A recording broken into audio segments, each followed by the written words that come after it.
안녕하십니까 시청자 여러분, 반갑습니다. 황쌤입니다.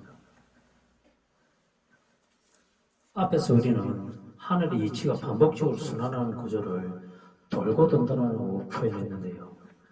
이것을 기하학적으로 풀어보면 온화 시가 같은 하늘의 수를 얻을 수 있는데, 이 두 수는 2 곱하기 2 플러스 1은 5와 3 곱하기 3 플러스 1은 시가 같은 수식으로 나타낼 수 있습니다.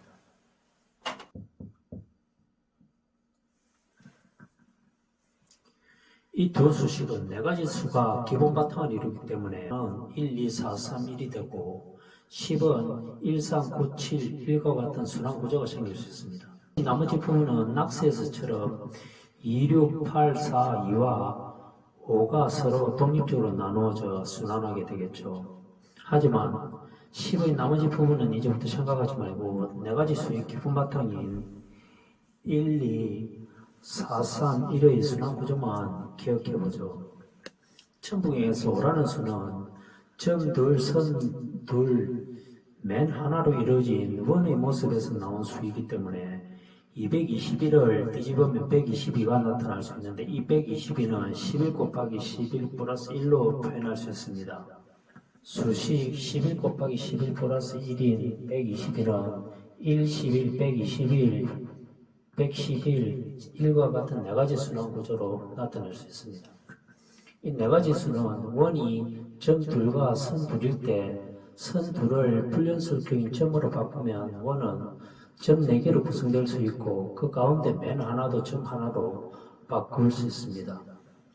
이것은 점이 선이 될 수 있고 맨이 될 수 있다는 가능성을 통해 알 수 있는데요. 3차원 입체 5가지 가운데 정육면체가 정8면체가 되고 정10면체가 정20면체가 바뀔 수 있는 것은 이 두 쌍이 서로 켈레 관계이기 때문이겠죠.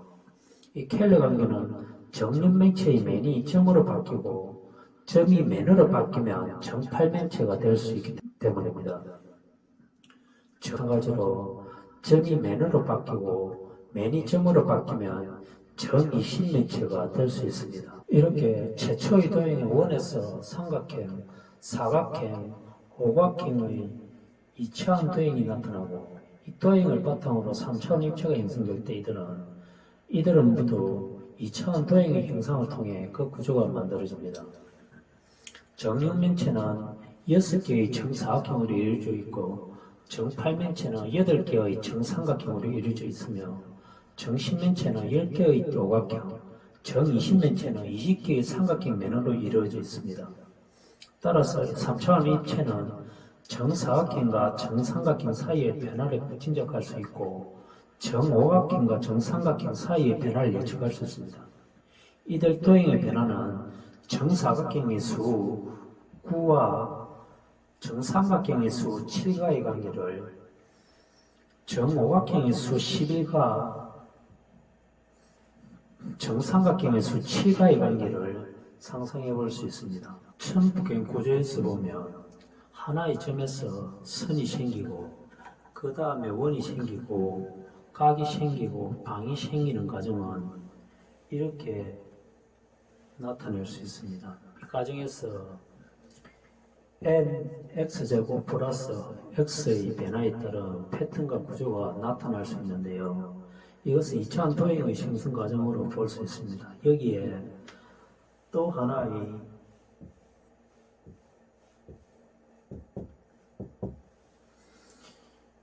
이차원 패턴과 구조가 서로 만나 융합되면 3차원 입체나 4차원 초입체가 생성될 수도 있을 것으로 짐작할 수 있겠죠. 따라서 2차원 도형이 3차원 입체와 서로 연결되어 있고 3차원 입체와 4차원 초입체 연결도 예상할 수 있습니다. 또한 3차원 입체는 2차원 면과 1차원 선, 0차원 점으로 이루어진 집합체임을 짐작할 수 있습니다. 3차원 입체인 정사면체를 비롯한 5가지 입체는 점, 선, 면의 수를 모두 합하면 정사면체는 14가 나오고, 정육면체는 26이 나오고, 정12면체는 61로 나타낼 수 있는데, 이들 수는 모두 2 곱하기 7, 2 곱하기 13, 2 곱하기 31로 표시할 수 있습니다. 이 수들은 7, 13, 31의 수열이 동일한 패턴의 수시 x제곱 플러스 x 플러스 1에서 x는 2와 3과 5에 의해 나타날 수 있음을 알 수 있겠죠. 이 수식은 천부경의 원이 생성되기 전에 볼 수 있는 점들 선 하나의 수식임을 알 수 있습니다. 이러한 선의 수식이 많은 부분에서 광범위하게 그 영향력을 행사하고 있다고 볼 수 있는데요.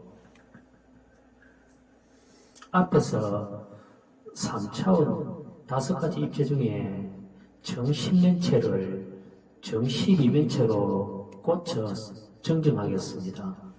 플러스 x 플러스 1의 수식은 최초의 수 1에서 자연수를 피라미드 구조로 대열할 때 피라미드 구조의 중심에 위치한 수열인데요. 이 수열은 천인지 원각방의 수 5, 7, 9에서 7에 해당하는 수식이고 1, 3, 7, 13, 21로 나타낼 수 있습니다. 따라서 이 수식은 좌측에 의해서 B, C를 거쳐갈 때 생성되는 수식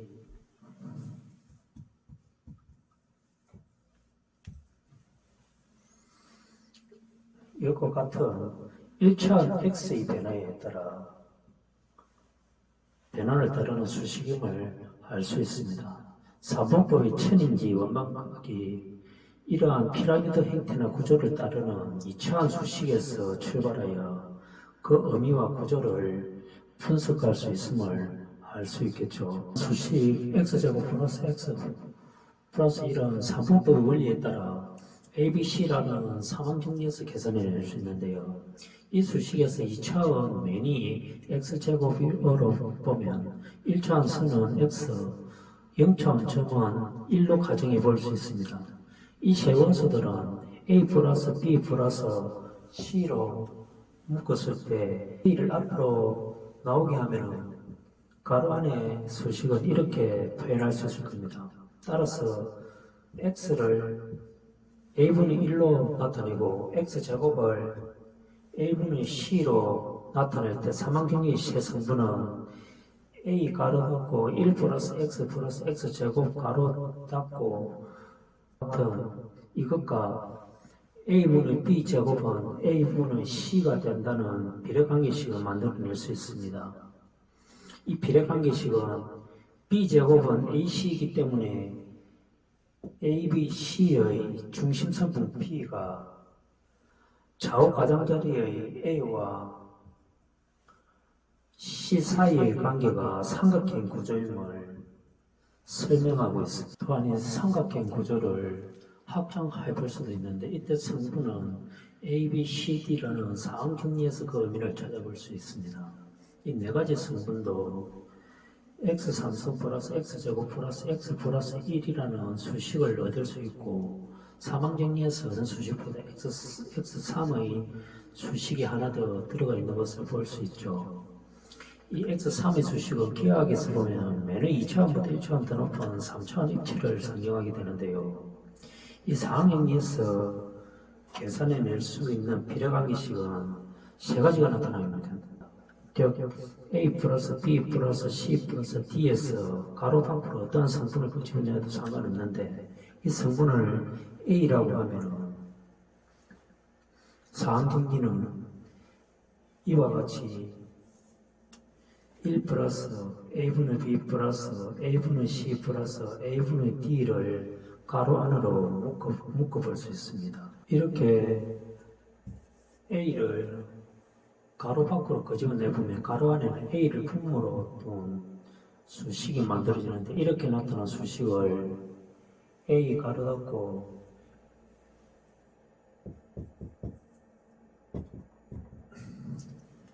이와 같은 수식으로 표현할 수 있습니다. 이렇게 계산한 수식에는 비례관계식 셋을 얻을 수 있으므로 이 셋 비례관계식을 정리하면 B제곱은 AC와 C제곱은 BD와 BC는 AD라는 세 가지 비례식이 나타날 수 있습니다.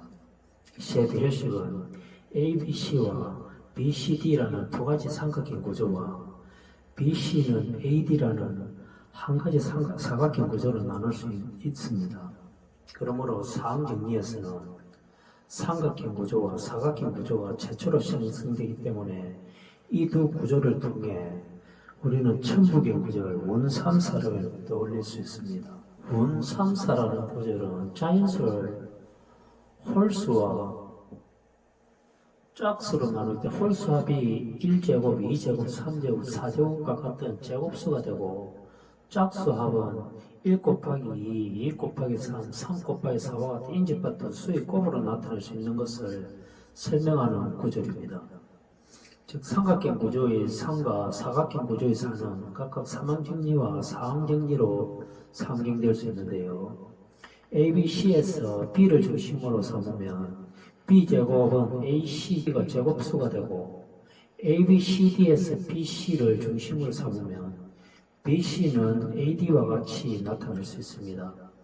이러한 비례관계식은 0차원 점과 2차원 면을 1차원 선과의 관계로 대변할 수 있고 1차원 선과 3차원 입체를 2차원 면의 관계로 대응시킬 수 있습니다. 고대의 철학자 플라톤이 그 당시 유행했던 불, 공기, 물, 흙과 같은 사원수를 바탕으로 그가 내세운 창조주 데미우르고스를 통해 3차원 입체의 우주 몸통을 이 사왕정리를 통해 창조하려는 대목에서도 찾아볼 수 있습니다.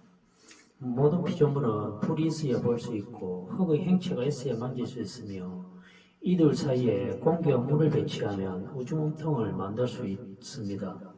이렇게 생각한 플라톤은 이 사원소 중에서 가장 가벼운 불과 가장 무거운 흙 사이에 공기와 물을 배치하면서 불 대 공기는 공기 대 물과 공기 대 물은 물 대 흙의 관계에서 삼각형 구조를 만들 수 있었고 불 대 공기는 물 대 흙의 관계에서 사각형 구조를 만들게 됩니다.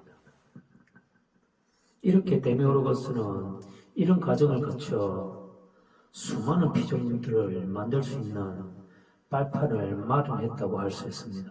이러한 비례관계식뿐만 아니라 삼항정리의 수식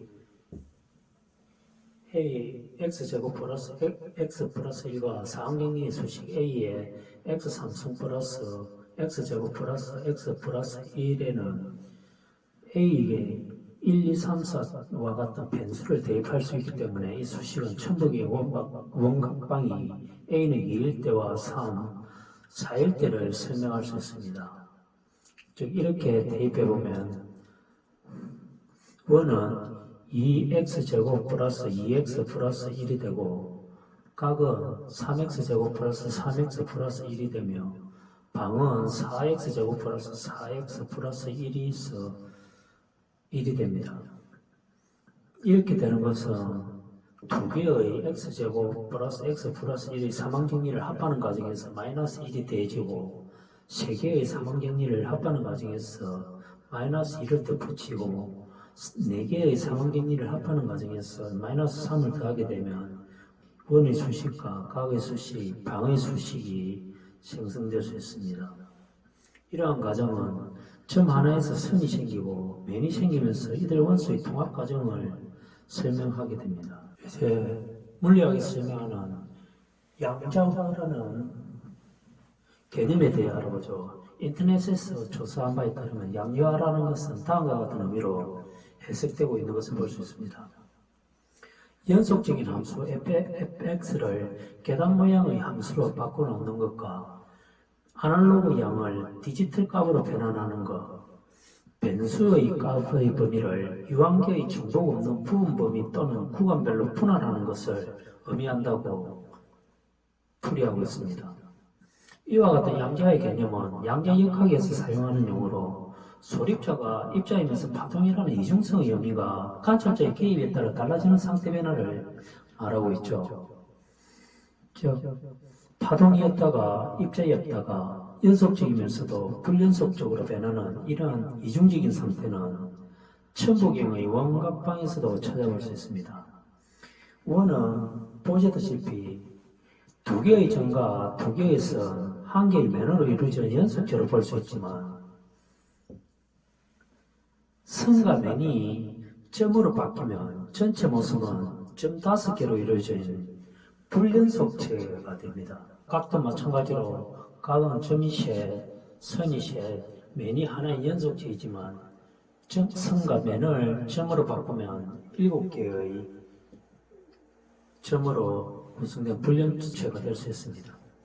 방도 마찬가지로 점 넷, 선 넷, 맨 하나가 점 9개로 구성되면서 불연속체가 될 수 있습니다. 이렇게 연속체가 불연속체가 되는 것은 물리학의 원주 2파이R이 n람다에서도 찾아볼 수 있죠. 원의 둘레는 하나 연속체에 속하지만 이것을 몇 등분의 파장으로 분할하게 되면 불연속적으로 바뀔 수 있는데 물리학의 각 운동량인 mv 람다는 플랑크 상수와 같을 때 이 각 운동량이 포함된 파장을 원주에 대입해 사라지게 하면 원주는 6.626 곱하기 10의 마이너스 34승이라는 플랑크 상수의 정수배가 되어 불연속적인 에너지 덩어리로 바꿀 수 있게 됩니다. 따라서 파동 상태의 소립자는 파장으로 인해 입자와 구별될 수 있고 입자는 질량을 가지기 때문에 파동과 구별되지만 플랑크 상수로 인해 입자와 파동의 관계가 서로 연결될 수 있음을 알 수 있습니다. 연속과 불연속의 경계에 이 플랑크 상수가 존재하고 있는 것입니다. 플랑크 상수는 에너지가 플랑크 상수와 주파수의 곱으로 표현될 수 있는데 이 상수는 시간과 에너지, 운동량과 위치의 곱이 4분의 h 플랑크 상수보다 크거나 같아야 한다는 불확정성 원리를 발견하는데 중요한 역할을 하고 있습니다. 이 불확정성 원리는 물리학에서 가장 중요한 개념 가운데 하나라고 볼 수 있죠.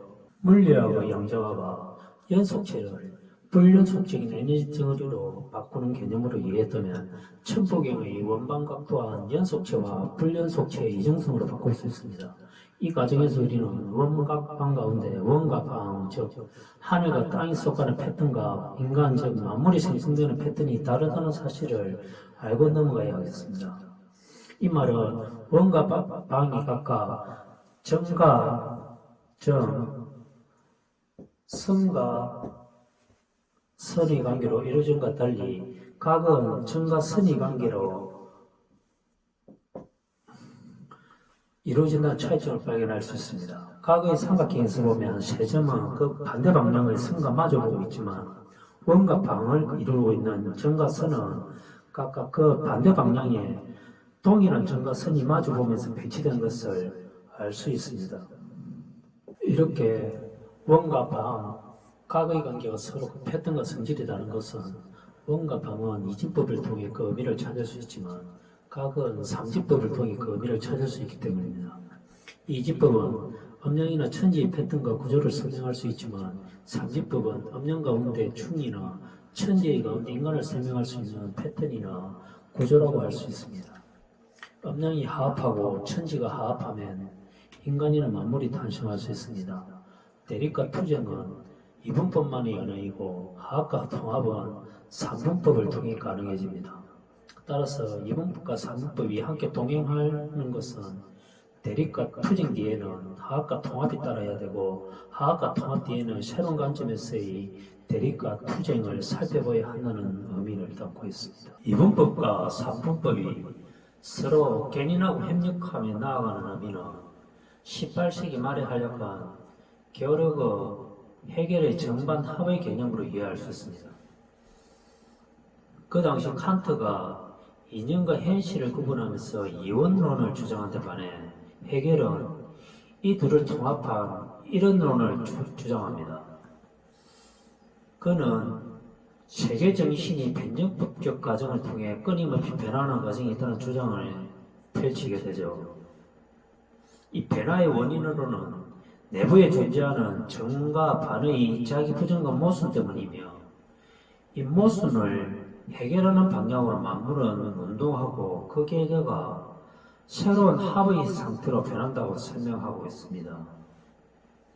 또한 이 합의 상태는 새로운 변화의 출발점인 정의되고 다시 반을 받아들이면서 최고 상태에 이를 때까지 이러한 과정을 끊임없이 되풀이하게 됩니다. 해겔은 정반합을 긍정과 부정, 부정의 부정과 같은 표현법으로도 사용하고 있습니다.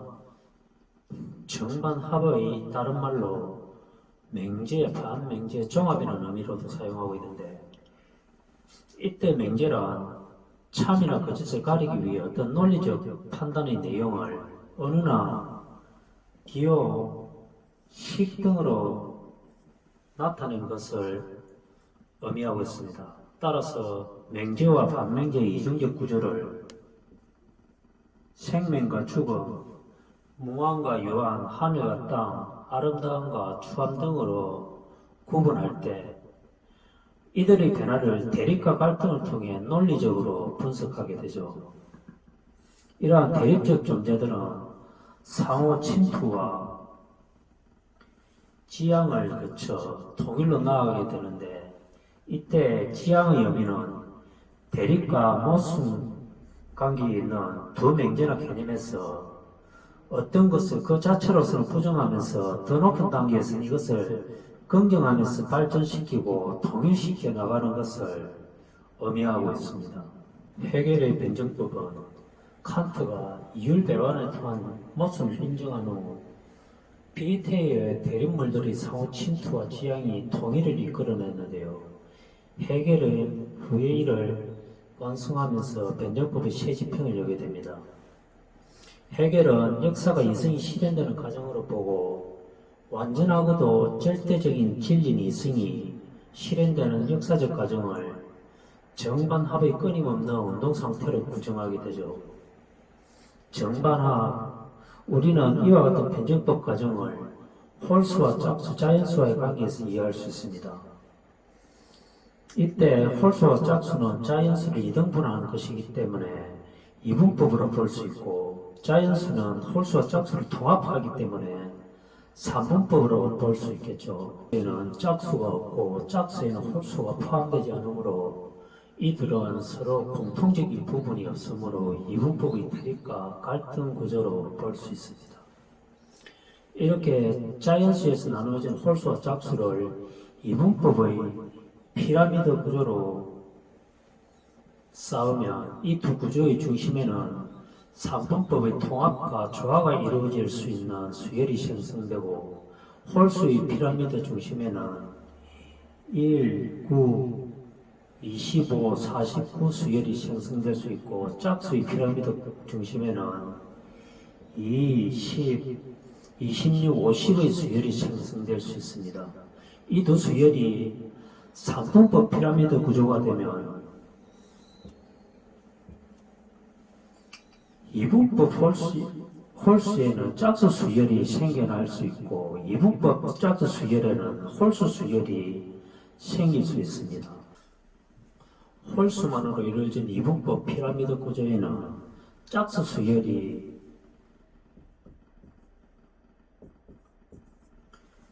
이렇게 감추어져 보이지 않고 짝수만으로 이루어진 이분법 피라미드 구조에도 홀수 수열은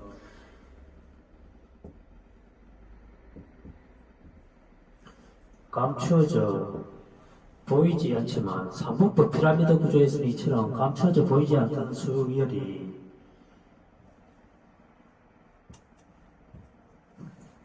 나타나게 됩니다. 이처럼 홀수와 짝수의 이분법은 삼분법이 되면서 자연수로 통합하게 되는데 이와 같은 통합 과정은 음양중이 천지인을 거치면서 끊임없는 정반합의 변증 과정으로 나타나게 됩니다. 천의 변증법 과정에서도 좌우 양측 가장자리의 이분법이 삼분법으로 변하면서 합의 천이 되고 지와 이도 마찬가지로 양측 가장자리의 수열이 이분법에서 삼분법으로의 변화가 수반되게 됩니다. 천의 변증법 구조를 한번 살펴보죠. 천은 이처럼 1, 3, 5, 7, 9, 11, 13과 같은 홀수를 피라미드 구조로 이렇게 쌓으면은 그 중심에 천의 수열이 나타날 수 있습니다. 이때 좌우 양측의 수열은 이처럼 이분법 피라미드 구조로 나타낼 수 있는데, 여기에 중간에 9나 33의 같은 수들이 빠져 있는 것을 볼 수 있고, 여기에서는 7과 31이라는 숫자들이 빠져 있는 것을 볼 수 있습니다. 이렇게 빠진 숫자들은 이분법 구조임을 나타내는 수열에서 나타나는 특징입니다. 이처럼 천지인의 구조도 변증법 구조로 해석해 볼 수 있는데, 천지인의 구조가 수를 통해 피라미드 구조로 이해할 수 있다면, 이것은 헤겔의 정반합 구조가 아리스토텔레스의 동일육이라는 논리학을 바탕으로 삼는 것과는 다른 풍부한 논리를 함축하고 있음을 알 수 있습니다. A는 A이고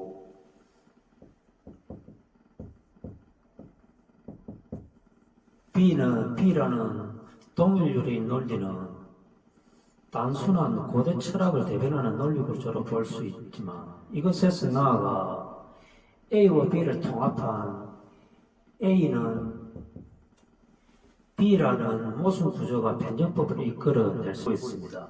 하지만 천지인의 구조는 이 논리 구조에서 A제곱과 B제곱과 같은 A는 B 또는 A는 마이너스 B와 같은 두 개의 구조가 생길 수 있다는 점에서 헤겔의 변증법 구조와 그 차이를 알 수 있습니다. 아리스토텔레스의 논리학은 동일률과 배정률, 무모순율의 바탕 위에서 성립하고 있습니다. 이 논리학에서 중간을 배제하는 배중률과 모순이 없다는 무모순율은 천지인의 논리 구조에서 보면 큰 차이를 보게 됩니다. 맹계와 반맹계가 결합하여 종합에 이를 때 이 종합이 중간 무한하지 않음을 보면, 아리스토텔레스의 논리학은 단순한 구조를 설명하는데 그 한계를 가지고 있습니다. 단순한 구조에서 벗어나 복잡하고 모순된 구조를 이해하고 해석하기 위해서는 중과 합의 논리가 필요하고, 천지인의 본질은 이 중과 합의 수열을 이해함으로써 알 수 있습니다. 이 시간의 강의는 이것으로서 마치겠습니다. 시청해 주셔서 감사합니다.